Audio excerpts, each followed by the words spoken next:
O alferes eliminou o homem. Durante alguns dias, as duas naturezas equilibraram-se, mas não tardou que a primitiva cedesse à outra. Ficou-me uma parte mínima de humanidade.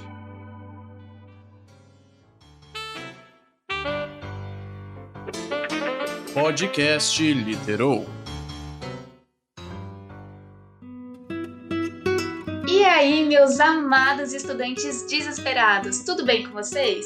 Estamos começando aqui mais um episódio do Literou. Eu sou a Camila. Eu sou a Gi, e se você tá ouvindo esse episódio logo na estreia, a gente te deseja um Feliz Natal. Que o Papai Noel e esse ano novo que vem aí te traga muitas aprovações, muita paciência e força de vontade. E que também seja melhor, porque ninguém aguenta mais 2020. Hoje, aproveitando o clima natalino, nosso podcast está sendo visitado pelo fantasma do Natal passado. Pois é, hoje a gente vai voltar às nossas raízes e trazer um autor do qual a gente já falou lá no primeiro episódio. O cara da vez é novamente Machado de Assis, o queridinho dessas locutoras que vos falam. Mas dessa vez, como é Natal, a gente acha que vocês merecem um descanso e escolhemos um conto, uma coisa mais curtinha, né? Então, nos nossos próximos quadros, a gente começa a falar de O Espelho. Bora lá, sem mais delongas.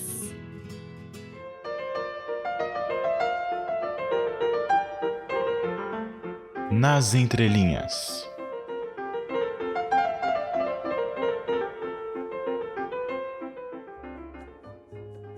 Bom, como a gente já falou na introdução, estamos revisitando um autor já comentado aqui no Literou. Por isso, se você quiser saber todos os detalhes sobre ele, corre lá e escuta o nosso primeiro episódio. Uma coisa que vale a pena a gente repetir é que Machado de Assis inaugurou um novo movimento literário com um de seus livros. A obra Memórias Póstumas de Brás Cubas foi o pontapé inicial do realismo brasileiro. E a gente também falou bastante sobre o realismo no episódio e também no nosso Instagram, então vale a pena conferir, @podcastliterou. Mas só para resumir e contextualizar tudo aqui, as principais características do realismo eram os personagens comuns não idealizados e a denúncia social. Além disso, uma característica super específica do realismo machadiano era o uso da ironia. A maior parte dos textos e narradores dessa fase realista do Machadão tinham esse tom mais debochado. Outra coisa bem característica desse autor são as críticas sociais bem pesadas e as intertextualidades, e ambas aparecem na obra de hoje. Enfim, O Espelho foi publicado em 1882 no jornal Gazeta de Notícias, e mais tarde no mesmo ano fez parte da coletânea Papéis Avulsos. Vamos logo para o que interessa então? Prepara a caneta e abra sua mente, mas não ouse pausar esse episódio até a gente acabar de falar, hein? Não quero discussão.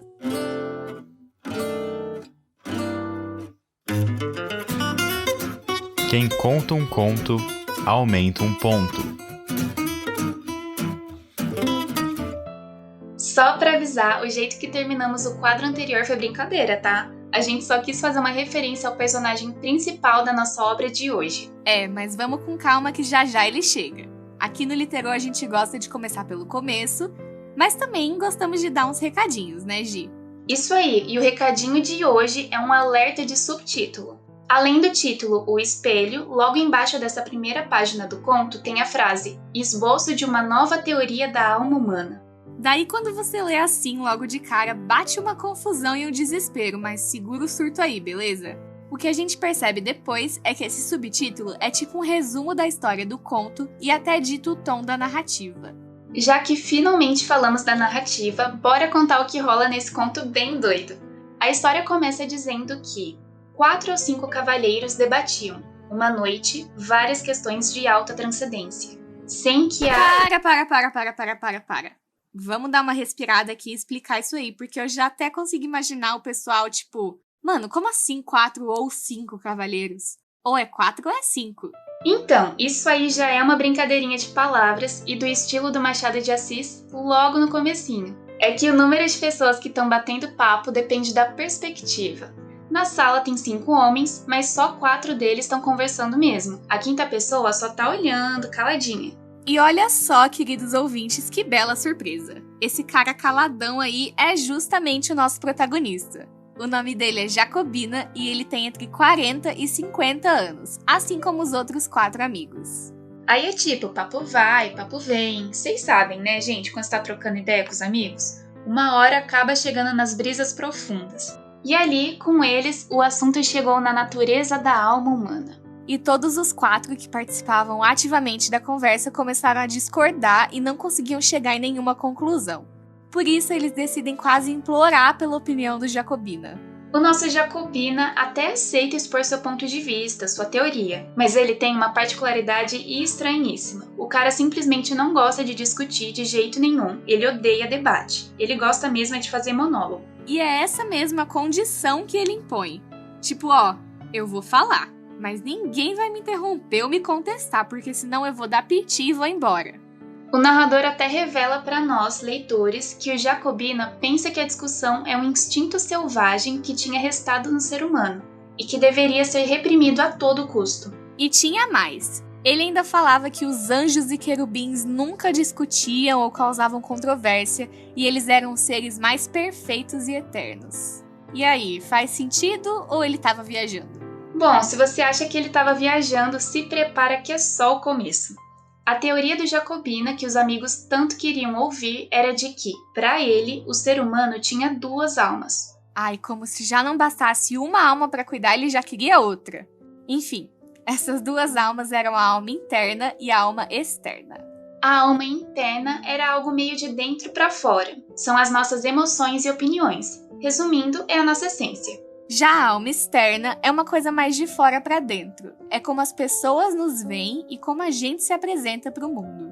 Os amigos do Jacobina acham isso meio estranho, né? Porque é uma coisa bem brisada mesmo. Daí, ele resolve contar uma história da própria vida para comprovar essa teoria. Esse caos aí que o nosso caladão quer contar é de quando ele tinha 25 anos e foi nomeado para o cargo de alferes da Guarda Nacional. Aí, com isso, ele diz que conseguiu perceber quem era amigo de verdade e apoiava ele, porque ele começou a sentir que muitas pessoas estavam com uma certa inveja daquela patente que ele tinha recebido.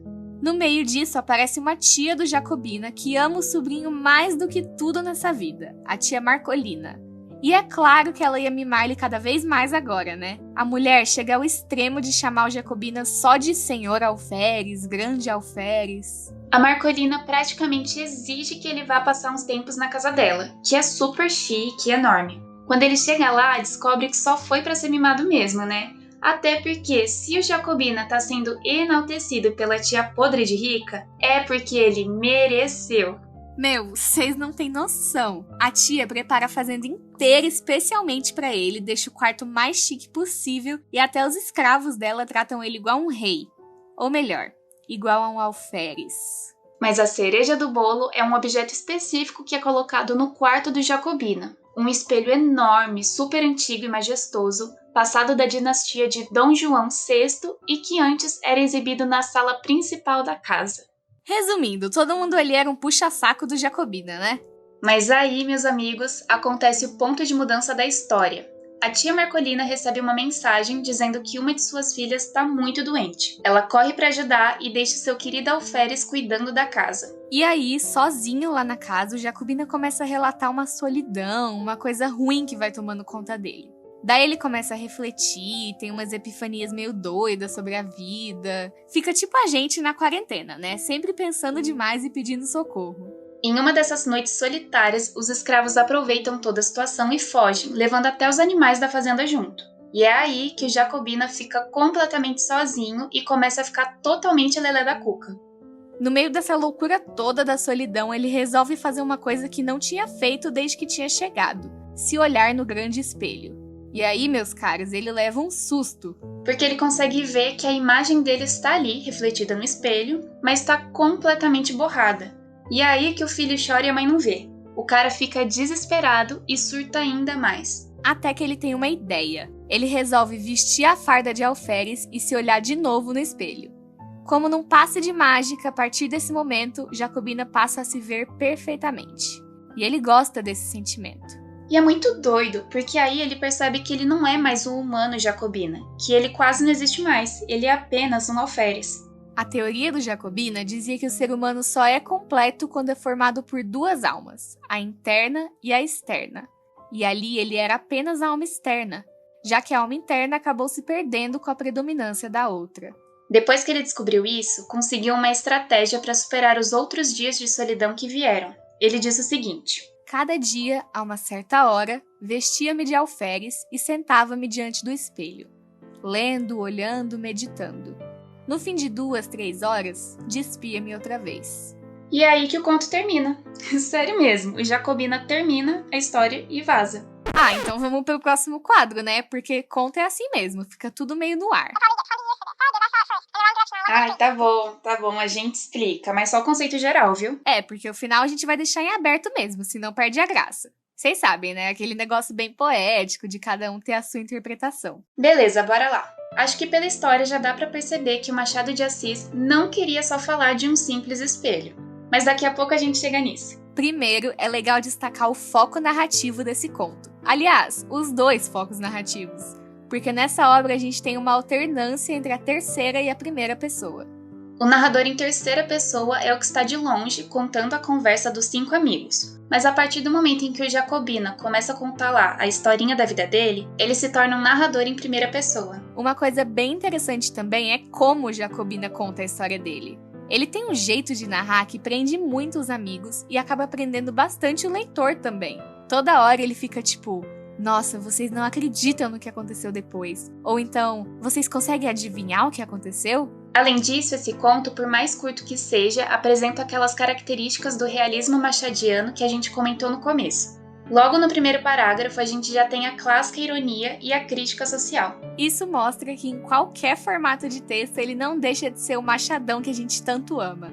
Olha isso, vocês lembram como o conto começa, né? 4 ou 5 cavalheiros debatiam, uma noite, várias questões de alta transcendência humana, sem que a disparidade dos votos trouxesse a menor alteração aos espíritos. Então, com essa escolha de palavras bem pomposa, a gente consegue perceber a crítica do Machado de Assis à sociedade da época, que ficava o tempo todo debatendo, discutindo, usando palavra difícil, mas na hora de agir não fazia nada. É como já dizia aquele maluco da Legião Urbana, né? Fala demais, mas não tem nada a dizer.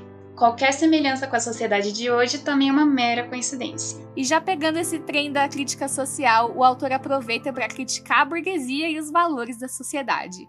Lembra que depois que o Jacobina conseguiu a patente, a tia Marcolina e todos os escravos passaram a chamar ele só de alferes? Então, ele chegou a perder a própria identidade para se tornar apenas um título de status social. De novo, qualquer semelhança com o mundo real é mera coincidência. E falando em mundo real, agora sim vamos para o nosso quadro mais atual e verdadeiro possível. É a hora do... Casos de leitura.